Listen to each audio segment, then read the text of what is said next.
ಪುಸ್ತಕ ಕುರಿತು ಡಾಕ್ಟರ್ ಸಾಹಿತ್ಯ ಪಾಳಿಯವರಿದ್ದಾರೆ. ಸಾರಸ್ವತ ಸುಪುತ್ರ ಸುಪುತ್ರಿಗಳು ಈ ವಿಶಿಷ್ಟವಾದಂತ ಈ ಸಮಾರಂಭದ ಎಲ್ಲ ವೇದಿಕೆ ಮೇಲಿನ ಗಣ್ಯರೇ, ವೇದಿಕೆಯ ಮುಂದಿರುವಂತ ಎಲ್ಲ ಸಹೋದರ ಸಹೋದರಿ, ಗೊತ್ತಕ್ಕೆ ನಾನು ಪುಸ್ತಕ ಪರಿಚಯ ಮಾಡೋದು ನೀವು ಓದಿಲ್ಲ ಅಂತ ಅನಿಸ್ತದೆ. ಗೌರ್ಮೆಂಟ್ ಸರ್ ಅವರು ಮಠ ಒಂದು ಒಪ್ಪಂದ ಮಾಡ್ಕೊಟ್ಟಿವಿ. 17 ಲೇಖನಗಳದಾವ, 10 ನನಗೆ ಕೊಟ್ಟರು. ಗೌರ್ಮೆಂಟ್ ಸರ್ ನಾ ಮಾಡ್ತೀನಿ ಭಾಳ ಚಲೋ ಆಗ್ತದೆ. ಅದು ಒಂಥರ ಓವರ್ಲ್ಯಾಪ್ ಆಗ್ಬಾರ್ದು ಅನ್ನುವಂತ ನಾನೊಂದು ಆ ಪುಸ್ತಕದ ಕೆಲವು ವಿಚಾರಗಳನ್ನ ತಮ್ಮ ಮುಂದೆ 4 ಮಾತುಗಳಲ್ಲಿ ಹಂಚಿಕೊಳ್ತಾ ಇದ್ದೀನಿ. BS ಗವಿಮಠ ಅವರು ನಮ್ಮ ನಡುವಿನ ಅಲ್ಲಮ ಪ್ರತಿಭೆ. ಅವರ ವ್ಯಕ್ತಿತ್ವದ ಪ್ರಮುಖ ಗುಣ ವಿಶೇಷತೆಗಳು 3. ಒಂದು ಆವೇಶ, ಇನ್ನೊಂದು ವಿವೇಕ, 3ನೇದು ಉತ್ಸಾಹ. ಸಂವೇದನೆಗಳ ಆವೇಶ, ಸಾಂಸ್ಕೃತಿಕ ವಿವೇಕ, ಇತಿಹಾಸ ಕಥನಿಸುವ ಉತ್ಸಾಹ. ಆವೇಶ ಮತ್ತು ಉತ್ಸಾಹಗಳನ್ನು ಸಮನ್ವಯಗೊಳಿಸುವ ಸಂಯಮ ಕವಿಮಠರ ಸಾಂಸ್ಕೃತಿಕ ವಿವೇಕ. ಆ ವಿವೇಕದ ಅಭಿವ್ಯಕ್ತಿ ಇವತ್ತು ಬಿಡುಗಡೆಗೊಂಡಂತ ಬೆಳಗಾವಿ ಮತ್ತು ಅಧ್ಯಯನ. ಬೆಳಗಾವಿ ಒಡಲೊಳಗಿನ ಕನ್ನಡ ಜಗತ್ತಿನ ಅನಾವರಣ. ಈ ಅಧ್ಯಯನ ಬೆಳಗಾವಿಯ ಕನ್ನಡದ ಆತ್ಮಕಥನ. ಅದು ಓದಿದಾಗ ನನಗೆ ಅನಿಸಿದ್ದು ಒಂದು, ನನಗೆ ವಿಚಾರ ಬಂದದ್ದು, ನಮ್ಮ ವಿಜಯಪುರದ ಇತಿಹಾಸ ಕೃಷ್ಣ ಕೊಲ್ಲಾರ್ ಕುಲಕರ್ಣಿಯವರು ವಿಜಯಪುರದ ಚರಿತ್ರೆಯನ್ನು ಖಚಿತವಾಗಿ ಹೇಳುವಂತೆ ಬೆಳಗಾವಿಯ ಇತಿಹಾಸವನ್ನು ನಿಖರವಾಗಿ ಕಥಿಸಬಲ್ಲವರು BS ಗವಿಮಠರು. ಚರಿತ್ರೆ ಭವಿಷ್ಯದ ಆಲೇಖ. ಗೊತ್ತಿಲ್ಲ, ಆಲೇಖ ಅನ್ನುವಂತ ಪದದೊಳಗೆ ಬಹಳ ಅರ್ಥ ಅದ. ವರ್ತಮಾನದ ವಿದ್ಯಮಾನಗಳನ್ನ ಸರಿಯಾಗಿ ಅರಿಯುವ ಸಂವೇದನಾಶೀಲ ಸಾಂಸ್ಕೃತಿಕ ಮನಸ್ಸು ಮಾತ್ರ ನಿಖರವಾದ ಚರಿತ್ರೆಯನ್ನು ಲೇಖಿಸಲು ಸಾಧ್ಯ. KLE ಸಂಸ್ಥೆಯ ಸಾಂಸ್ಕೃತಿಕ ಸಂಕಥನ ಮತ್ತು ಬೆಳಗಾವಿ ಕನ್ನಡದ ಚಾರಿತ್ರಿಕ ಕಥನ ಕವಿಮಠರು ಕನ್ನಡಕ್ಕೆ ನೀಡಿದ ಅಮೂಲ್ಯ ಕೊಡುಗೆಗಳು. ಅದಕ್ಕಾಗಿ ನಾವೆಲ್ಲರೂ ಅವರನ್ನ ಅಭಿನಂದಿಸಬೇಕು. ಈ ಕೃತಿಯ ಆಕೃತಿ ಬೆಳಗಾವಿ. ಈ ಕೃತಿಯ ಆಕೃತಿ ಬೆಳಗಾವಿ, ಆತ್ಮ ಕನ್ನಡ, ಭಾವ ಕರ್ನಾಟಕ. ಚರಿತ್ರೆಯೊಳಗಿನ ಬೆಳಗಾವಿ, ಬೆಳಗಾವಿಯೊಳಗಿನ ಕನ್ನಡ, ಬೆಳಗಾವಿ ಕನ್ನಡದೊಳಗಿನ ಕರ್ನಾಟಕವನ್ನು ದರ್ಶಿಸುವುದೇ ಈ ಅಧ್ಯಯನದ ಪ್ರಮುಖ ಉದ್ದೇಶ. 2017ರಲ್ಲಿ ಗವಿಮಠರು ಸಂಪಾದಿಸಿ ಪ್ರಕಟಿಸಿದ ಬೆಳಗಿನ ಬೆಳಗಾವಿ ಕೃತಿಯ ವಿಸ್ತೃತ ಮತ್ತು ಪರಿಷ್ಕೃತ ರೂಪ ಈ ಪುಸ್ತಕ. ಇದರಲ್ಲಿ 11 ಲೇಖಕರ 17 ಲೇಖನಗಳಿದ್ದು ಗವಿಮಠ ಅವರದೇ 7 ಲೇಖನಗಳು. ಅವುಗಳಲ್ಲಿ ಇನೋವೇಟಿವ್ ಅಂಡ್ ವೆರಿ ಇನ್ಫಾರ್ಮೇಟಿವ್ ಆಗಿರುವಂತ ಲೇಖನ ನೆನವುದೆನ್ನವನಂ ಬೆಳಗಾವಿ ದೇಶಂ. ಮತ್ತೆ ಬಹಳ ಅಪೂರ್ವವಾದಂಥದ್ದು, ಬಹಳ ಹೊಸ ಮಾಹಿತಿಗಳನ್ನ ಕೊಡುವಂಥದ್ದು, ಭೂತ ಮತ್ತು ವರ್ತಮಾನಗಳನ್ನು ಬೆಸೆಯುವ ಚರಿತ್ರೆಯ ಸೇತುಬದ್ಧ. ಬೆಳಗಾವಿಯ ವಿಕಾಸದ 4 ಹಂತಗಳ ದಾಖಲೆಗಳು, ಅಧ್ಯಯನಾಸಕ್ತಿ, ಬೆಳಗಾವಿಯ ನೆಲದಾಳವನ್ನ ಬಗೆಯುವಂತ ಶಕ್ತಿ, ಭೂತವನ್ನ ವ್ಯಾಖ್ಯಾನಿಸುವಂತ ಕೌಶಲ, ಎಲ್ಲದಕ್ಕೂ ಈ ಪುಸ್ತಕ ಕನ್ನಡಿ ಹಿಡಿಯುತ್ತದೆ. ಬೆಳಗಾವಿಯ ಅದಮ್ಯ ಅಭಿಮಾನವೇ ಅವರನ್ನು ಇತಿಹಾಸ ರಚನೆಗೆ ಪ್ರೇರೇಪಿಸಿದೆ. ಅವುಗಳ ಬಗ್ಗೆ ಮೇಡಮ್ ಮಾತಾಡ್ತಾರೆ, ನಾನು ಅವುಗಳನ್ನ ಟಚ್ ಮಾಡೋದಿಲ್ಲ. ಒಂದು ಉಳಿದದ್ದು ಇಲ್ಲಿಯ 17 ಲೇಖನಗಳನ್ನ ವಿಷಯಾನುಕ್ರಮವಾಗಿ ನಾನು 3 ಭಾಗಗಳಲ್ಲಿ ವಿಂಗಡಿಸಿಕೊಂಡಿದ್ದೀನಿ. ಒಂದು, ಬೆಳಗಾವಿ ಅಧ್ಯಯನದ ಮೊದಲ 6 ಲೇಖನಗಳು ಬೆಳಗಾವಿಯ ರೂಪ ಕೇಂದ್ರಿತವಾಗಿವೆ. ಆ ರೂಪ ಕೇಂದ್ರಿತ ಲೇಖನಗಳಲ್ಲಿ ಚರಿತ್ರೆಯ ಆಳ ಭೇದಿಸಿ ಭೂಗೋಳದ ನಕ್ಷೆ ಬರೆಯುತ್ತದೆ. ಬೆಳಗಾವಿ ಚರಿತ್ರೆಯನ್ನು ಹುಡುಕಿ ಕಾಲಕಾಲದ ಬೆಳಗಾವಿಯ ನಕ್ಷೆಯನ್ನ ಬರೆದದ್ದು ಆ 6 ಲೇಖನಗಳು. ಬೆಳಗಾವಿಯ ಆತ್ಮಕೇಂದ್ರಿತವಾದಂತ 6 ಲೇಖನಗಳು ಬೆಳಗಾವಿ ಕನ್ನಡಿಗರ ಕನ್ನಡ ಹೋರಾಟದ ಅಗ್ನಿಪಥವನ್ನು ರೇಖಿಸುತ್ತವೆ. ಕೊನೆಯ 5 ಲೇಖನಗಳು ಕರ್ನಾಟಕದೊಂದಿಗಿನ ಬೆಳಗಾವಿಯ ಮಕ್ಕಳವಳ್ಳಿಯ ಸಂಬಂಧದ ಸಾಂಸ್ಕೃತಿಕ ಚೆಹರೆಗಳನ್ನು ದರ್ಶಿಸುತ್ತವೆ. ಬೆಳಗಾವಿಯ ಅಂತರಂಗದ ಕರ್ನಾಟಕವನ್ನ ಕ್ಲಿಕ್ಕಿಸುವುದು ಗವಿಮಠದ ಆಶಯ ಸಂಪೂರ್ಣ ಸಫಲ ಆಗಿದೆ. ವಿಷಯ ಸಂಯೋಜನೆ, ಲೇಖನಗಳನ್ನು ಜೋಡಿಸುವಂತಹ ಕ್ರಮ, ಸಂಪಾದನಾ ಶಿಸ್ತು ಎದ್ದು ಕಾಣ್ತದ. ಒಂದ್ ಮಾತಂತೂ ಹೇಳ್ಬೋದು, ನಮ್ಮೆಲ್ಲರಿಗೂ ಗೊತ್ತದ, ನಾವೆಲ್ಲ ಬಹಳ ಜನ ಪ್ರಾಧ್ಯಾಪಕರಿದ್ದೀವಿ. ಇವತ್ತು PhDಗಳು ಎಂತೆಂತ PhDಗಳು ಎಂತೆಂತ ಡಿಲಿಟ್ಗಳು ಬರ್ತಾ ಇದ್ದಾರೆ, ನಮ್ಗೆಲ್ಲ ಗೊತ್ತು. ಬಹುತೇಕ ಇದನ್ನ ವಿಶ್ವವಿದ್ಯಾಲಯದ ಅಧ್ಯಯನ ಮಾದರಿಯ ಚೌಕಟ್ಟಿನಲ್ಲಿ ಒಂದು ಶಿಸ್ತಿಗೆ ಇಲ್ಲಿಯ ವಿಷಯಗಳನ್ನು ಒಳಪಡಿಸಿದಾಗ ಖಂಡಿತವಾಗಿಯೂ ಈ ಗವಿಮಠರಿಗೆ ಒಂದು ಡಿಲಿಟ್ ಪದವಿ ಅಂತೂ ಗ್ಯಾರಂಟಿ. ಅದು ಯಾವುದೇ ವಿಶ್ವವಿದ್ಯಾಲಯ ಇರ್ಬೋದು. ನಮ್ಮ ಬೆಳಗಾವಿ ಅಂದು ಬೆಳಕು ಇಂದು ಬೆಳಕು. ಬೆಳಗಾವಿಯ ಇತಿಹಾಸ ನಿಜಕ್ಕೂ ಅತ್ಯಂತ ರೋಚಕ. ಇತಿಹಾಸ ಪೂರ್ವ ಕಾಲದಲ್ಲಿ ಆದಿಮಾನವನ ಪ್ರಾಚ್ಯ ನೆಲೆಯಾಗಿತ್ತು ಬೆಳಗಾವಿ. ನನಗೆ ಇವತ್ತಿಗೂ ಕಾಡೋದು ಬೆಳಗಾವಿ ಪದದ ನಿಷ್ಪತ್ತಿ. ನಮ್ಮ ಮರಾಠಿಯವರ ಬಹುತೇಕ ಈ ನಿಷ್ಪತ್ತಿ ಒಂದು ಸಂಶೋಧಕರಿಗೆ ಒಂದು ಸವಾಲಾಗಿದೆ. ವಿವಿಧ ಕಾಲಘಟ್ಟಗಳಲ್ಲಿ ತನ್ನ ಹೆಸರನ್ನು ಬದಲಾಯಿಸಿಕೊಳ್ಳುತ್ತಾ ಇವತ್ತು ಮಹಾನಗರವಾಗಿ ಬೆಳೆದು ಕರ್ನಾಟಕದ ಎರಡನೇ ರಾಜಧಾನಿಯಾದದ್ದು ಸೋಜಿಗದ ಸಂಗತಿ. ಬೆಳಗಾವಿ ಹೆಸರು ಅಚ್ಚಗನ್ನಡದ ಶುದ್ಧ ರೂಪ ಬೆಳಗಾವಿ. ಈ ಬೆಳಗಾವಿಯದೆಲ್ಲ ಅದಕ್ಕ ನಮ್ಮ ರಾಮಚಂದ್ರ ಗೌಳಿಯವರು ಆ ಲೇಖನ ಬರೆದಾಗ ಬಹುತೇಕ ನನಗೆ ಅದು ಬಹಳ ಒಂದಿಷ್ಟು ಕಾಡಿಸ್ತು. ಯಾಕೆ ಅಂತಂದ್ರೆ ಅವರು ಅದನ್ನ ಹೇಗೆ ನಿಷ್ಪತ್ತಿ ಮಾಡ್ತಾರೆ ಅಂತಂದ್ರೆ ಬೆಳ್ಳ ಎಂದರೆ ಶಿವ. ಅದು ಬೆಳಗಾವಿ ಅಲ್ಲ, ಬೆಳ್ಳಗಾವಿ ಎಂದರೆ ಶಿವನ ಊರು. ಹಳೆಯ ಬೆಳಗಾವಿ ಪ್ರದೇಶದಲ್ಲಿ ಇವತ್ತಿಗೂ ಒಂದು ಹಳೆಯ ಶಿವಾಲಯ ಇದೆ ಅಂತ ಡೌಳಿಯವರು. ಅದಕ್ಕ ನಾನು ಮಾತು ಕೋಶ ವಾಯುವ ಹುಡುಕಿದೆ. ಅದು ಒಂದಿಷ್ಟು ಅವರ ಊಹೆ ಇನ್ನೂ ಅದನ್ನು ಬೆಳೆಸಬೇಕು ಅಂತ ಮುಂದೆ ಅವರು ಇನ್ನೆರಡು ಸಂಗತಿಗಳನ್ನ ಅಲ್ಲಿ ಉಲ್ಲೇಖ ಮಾಡ್ತಾರೆ.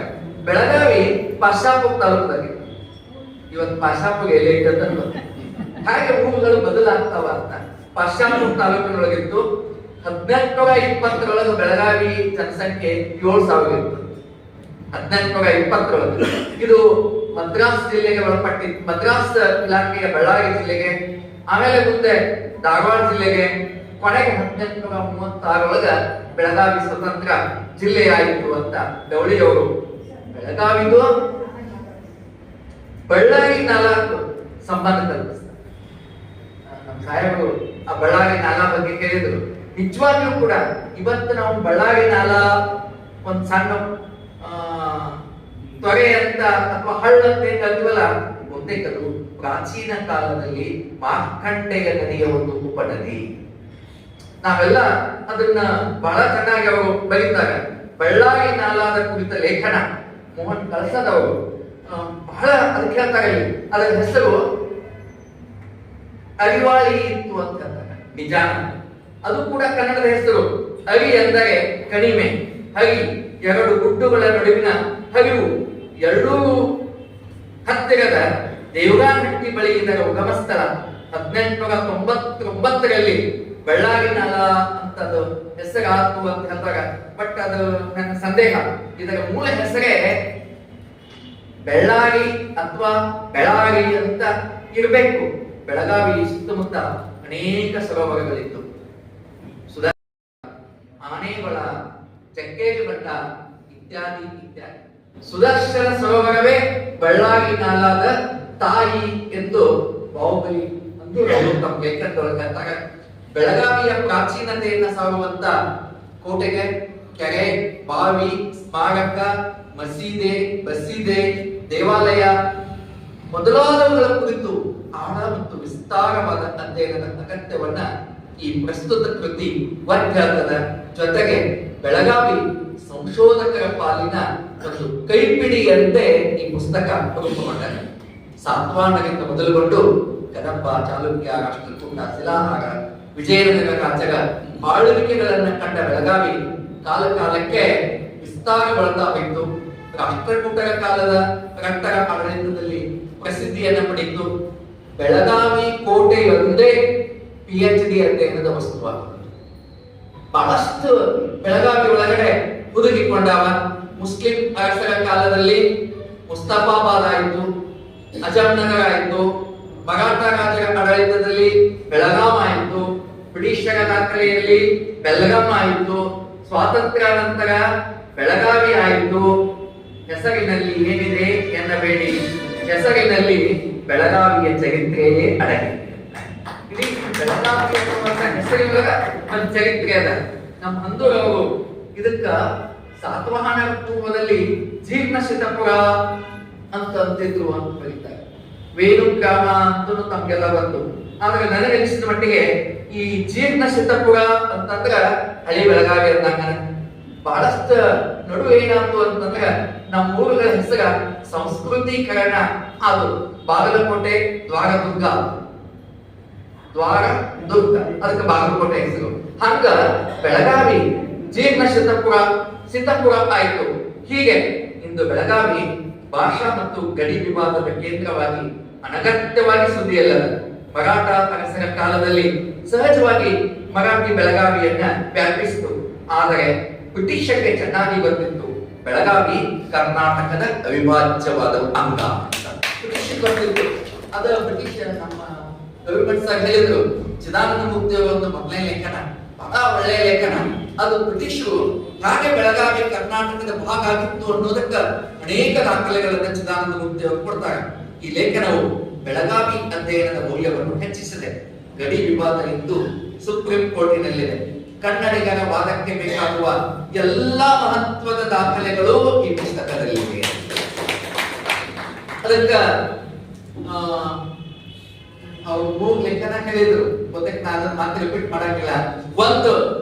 ಒಂದು ಶತಮಾನದ ಕಾಲಾವಧಿಯ ಹೋರಾಟವನ್ನ ಅನಂತ ಕಲ್ಲೋಳ್, ಶಂಕರ್ ಬುಚ್ಡಿಯವರು, ರಾಘವೇಂದ್ರ ಜೋಶಿಯವರು, ಚಾಪ್ಗಾವಿಯವರು, ಅಶೋಕ್ ಚಂದರ್ಗಿ ಮತ್ತು ಗವಿಮಠ್ ಹಂಚಿಕೊಂಡ ಬರಲಾಗ. ಇನ್ನೂ ವಿಶೇಷ, ಬೆಳಗಾವಿಯಲ್ಲಿ ಜರುಗಿದ ಕರ್ನಾಟಕ ಏಕೀಕರಣ ಪರಿಷತ್ತಿನ ಸಭೆಗಳು, ಅಖಿಲ ಕರ್ನಾಟಕ ಸಾಹಿತ್ಯ ಸಮ್ಮೇಳನಗಳು, ಕೆಎಲ್ಇ ಸಂಸ್ಥೆ ಆರಂಭ, ನಾಡಹಬ್ಬದ ಆಚರಣೆ, ನಾಗನೂರು ಮಠದ ಪ್ರಸಾದ ನಿಲಯದ ಸ್ಥಾಪನೆ, ಸಂಯುಕ್ತ ಕರ್ನಾಟಕ ಪತ್ರಿಕೆಯ ಪ್ರಕಟಣೆ, ಸಾಹಿತಿಗಳ ಕರೆ ಮೊದಲಾದ ಎಲ್ಲಾ ವಿಷಯಗಳನ್ನ ಅನಂತ ಕಲ್ಲೋಳ್ ಅವರು ಹೇಳಿದ್ರೆ, 2ನೇ ಘಟ್ಟದ ಹೋರಾಟ 1950ರಿಂದ 70ರವರೆಗಿನ ವಿದ್ಯಮಾನಗಳನ್ನ ನಮ್ಮ ಶಂಕರ್ ಬುಚ್ಡಿಯವರು ಸವಿಸ್ತಾರವಾಗಿ ತಮ್ಮ ಲೆಕ್ಕದೊಳಗಿದ್ದಾರೆ. ಫಜಲ್ ಅಲಿ ಆಯೋಗದ ವರದಿಯಂತೆ ಕರ್ನಾಟಕ ರಾಜ್ಯ ರಚನೆಗೊಂಡ ಮೇಲೆ ಹತಾಶರಾದ ಬೆಳಗಾವಿಯಲ್ಲಿಯ ಕೆಲವು ಮರಾಠಿಗರು ಕನ್ನಡಿಗರ ಮೇಲೆ ಎಸಗಿದ ದೌರ್ಜನ್ಯ, ಮಹಾಜನ್ ಆಯೋಗದ ರಚನೆ, ಅದರ ವಿರುದ್ಧ ಕನ್ನಡಿಗರ ಆಕ್ರೋಶ, ಮಹಾಜನರಿಗೆ ಸಲ್ಲಿಸಿದಂತಹ ಮನವಿಗಳು, ಮುಸ್ಲಿಂ ಮತ್ತು ಕ್ರೈಸ್ತ ಬಾಂಧವರು ಸಲ್ಲಿಸಿದಂತಹ ಮನವಿಗಳು, ಇವೆಲ್ಲದರ ಫಲವಾಗಿ ಬೆಳಗಾವಿ ಕರ್ನಾಟಕದಲ್ಲಿ ಉಳಿಯಿತು ಅಂತ ಶಂಕರ್ ಬುಚ್ಡಿಯವರು ಬಹಳ ಅತ್ಯಂತ ನಿಖರವಾಗಿ ಹೇಳ್ಯಾರ. ಆದರೆ ಕೆಲ ಮರಾಠಿ ಪುಂಡರ ಪುಂಡಾಟಿಕೆ ಹೆಚ್ಚಾಯಿತು. ಅವುಗಳನ್ನ ನಮ್ಮ ಗವಿಮಠ ಸರ್ ಉಲ್ಲೇಖ ಮಾಡಿದ್ರಲ್ಲ, 73 ಅದರೊಳಗ ಈ ಎಲ್ಲ ಕಥೆಯನ್ನ ರಾಘವೇಂದ್ರ ಜೋಶಿ ಅವರ ಲೇಖನದೊಳಗ ನವೆಂಬರ್ 1ರಂದು ಕರಾಳ ದಿನ ಆಚರಿಸುತ್ತಿದ್ದ ಬಗ್ಗೆ ಸವಾಲಾಗಿ ಕನ್ನಡಿಗರು ಸಂಘಟಿತಗೊಂಡು 1973ರಲ್ಲಿ ಮೊಟ್ಟ ಮೊದಲ ಸಲ ಬೆಳಗಾವಿ ಒಳಗ 40-50 ಸಾವಿರ ಜನ ಕೂಡಿ ಅದ್ದೂರಿಯಾಗಿ ರಾಜ್ಯೋತ್ಸವವನ್ನು ಆಚರಣೆ ಮಾಡಿದ್ರು 73. ಅದು ಬೆಳಗಾವಿಯ ಹೊಸ ಚರಿತ್ರೆಗೆ ನಾಂದಿಯಾಯಿತು. ಅನಂತರದ ಗಲಭೆಗಳು, ಚುನಾವಣೆಗಳು, ಚಳುವಳಿಗಳು, ಗಿನ್ನಿಸ್ ದಾಖಲೆ ಬರೆದ ಹೋರಾಟಗಾರರು, ಶಕ್ತಿಯುತವಾದ ಕನ್ನಡ ಸಂಘಟನೆಗಳು, ಒಡೆಯರ ಮನೆಯಂತಾದ ಮಹಾರಾಷ್ಟ್ರ ಏಕೀಕರಣ ಸಮಿತಿ ಎಲ್ಲವನ್ನ ರಾಘವೇಂದ್ರ ಜೋಶಿ ಬಹಳ ಚೆನ್ನಾಗಿದೆ.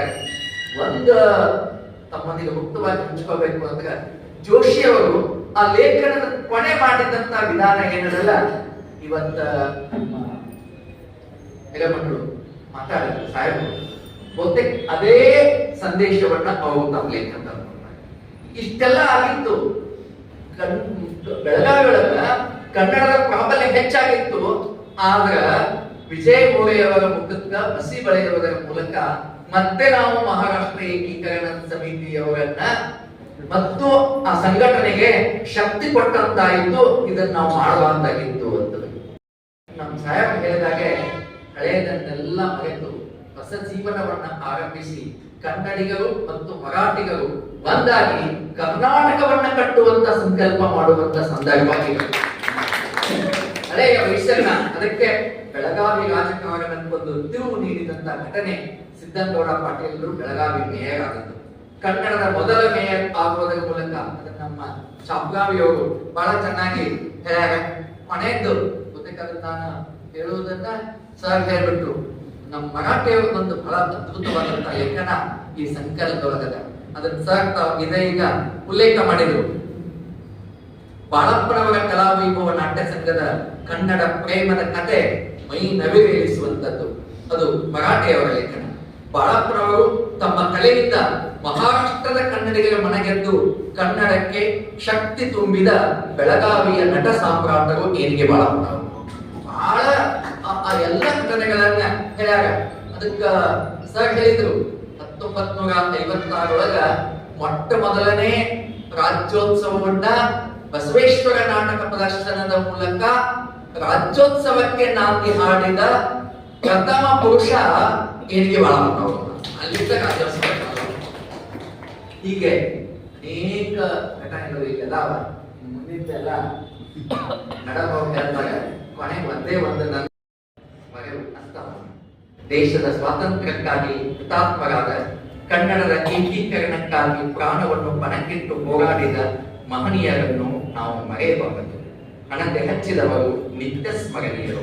ಬೆಳಗಾವಿ ಒಂದು ಅಧ್ಯಯನ ಸಂಪಾದನೆಯ ಮೂಲಕ ಆ ಹಣತೆಗೆ ಮತ್ತೆ ಎಣ್ಣೆ ಕುಣಿಸುವ ಕೆಲಸ ಮಾಡಿದವರು BS ಗವಿಮಠರು. ಅದು ಎಣ್ಣೆ ಹಿಂಗ ಒಂದ್ ಕೂಡಲೇ ಮತ್ತೆ ಎಣ್ಣೆ ಹಾಕಿದಂತ ಕೆಲಸ ಅವರು ಮಾಡ್ಯಾರ. ಜೊತೆಗೆ ಶಂಕರ್ ಮುಚ್ಚಿಯವರು, ರಾಘವೇಂದ್ರ ಜೋಶಿಯವರು, ಆ ಲೇಖನ ಕೊಟ್ಟಂತವ್ರು ಎಲ್ಲರೂ ಮಾಡ್ಯಾರ. ಕೊನೆಗೊಂದು ಮಾತು ಹೇಳಿ ನನ್ನ ಮಾತನ್ನು ಮುಗಿಸ್ತೀನಿ. ಬಸವರಾಜ್ ಕಟ್ಟಿಮನಿಯವರು ಅಖಿಲ ಕರ್ನಾಟಕ ಕನ್ನಡ ಸಾಹಿತ್ಯ ಸಮ್ಮೇಳನದ ಅಧ್ಯಕ್ಷರಾಗಿ ಹೇಳಿದಂತ ಒಂದು ಮಾತು, ಬೆಳಗಾವಿ ಕುಡುಗೋಲಿಂದ ಅದು ಕತ್ತಿಗಿಂತ ಹರಿತಾದದ್ದು, ಅದು ನುಂಗಿದವ್ರಿಗೆ ಗೊತ್ತಾಗ್ತದೆ ಅದಕ್ಕೆ ಪರಿಣಾಮ ಏನು ಅನ್ನೋದನ್ನ ಅವತ್ತ ಕಟ್ಟಿಮನಿಯವರು ಹೇಳಿದಂತ ಮಾತು ನಿಜವಾಗಿಯೂ ಕೂಡ ಇವತ್ತು ಬೆಳಗಾವಿ ಬಹಳ ಅಭಿವೃದ್ಧಿ ಹೊಂದಿದಂತ ಬೆಳಗಾವಿ ಹಿಂದಿನ ಎಲ್ಲಾ ವೈಷಮ್ಯಗಳನ್ನ ಮರೆತು ಅನ್ಯೋನ್ಯತೆಗೆ ನಾಂದಿ ಹಾಡುವಂತ ದೀಪಾವಳಿ ನಮ್ಮ ರಾಜ್ಯೋತ್ಸವ ಆಗಬೇಕು ಅನ್ನೋದೇ ನಮ್ಮೆಲ್ಲರ ಆಶಯ ಅಂತ ಹೇಳ್ತಾ ನನ್ನ ಮಾತಿಗೆ ವಿರಾಮ ಕೊಡ್ತಾ ಇದ್ದೇನೆ. ನಮಸ್ಕಾರ. ಕೃತಿಯನ್ನ ಪರಿಚಯಿಸಿದಂತಹ ಡಾಕ್ಟರ್ BS ಪಾಲಿಸರ್ ಅವರಿಗೆ ಅನಂತ ಧನ್ಯವಾದಗಳು. ಧನ್ಯವಾದಗಳು. ಶುಭ ದಿನ ಸರ್ವರಿಗೂ ಒಳಿತಾಗಲಿ. ಎಲ್ಲರಲ್ಲಿ ದೇವರು ನೋಡೋಣ. ಸರ್ವೇ ಜನ ಸುಖಿನೋ ಭವಂತು.